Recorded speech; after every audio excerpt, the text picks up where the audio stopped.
In today's video, I'm going to teach you how to create a sub-account within your accounting software, making financial management a bit more streamlined and efficient for your business needs. Let's dive right in and walk through the process step by step, ensuring you have all the details and context you'll need to do this smoothly. First, what you'll want to do is open your accounting software and navigate over to the Accountant module. This is usually found on the left sidebar, so give it a click there. The interface might vary slightly depending on the software version, but generally, it's quite intuitive. Once you're in the Accountant module, look out for the Chart of Accounts option. This is where all your financial accounts are listed, and it's the hub for managing your company's financial categorization. Click on Chart of Accounts to open it. Now, with the Chart of Accounts open, you should see a button labeled Plus New Account, located in the top right corner of your screen. Go ahead and click on that. This will trigger a pop-up window where you'll be able to enter details for your new account. In this pop-up window, you'll notice there are a few fields to fill out. First, you'll choose an account type. This could be something like income, expense, asset, or liability, depending on what kind of financial category your new sub-account will fall under.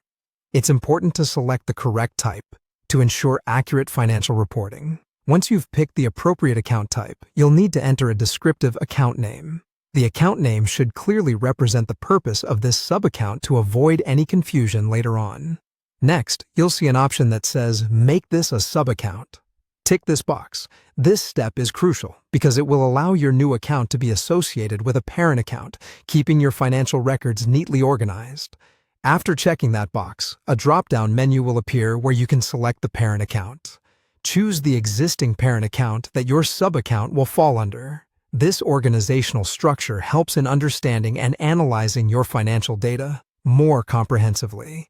If you desire, there's an optional step where you can enter an account code and a description.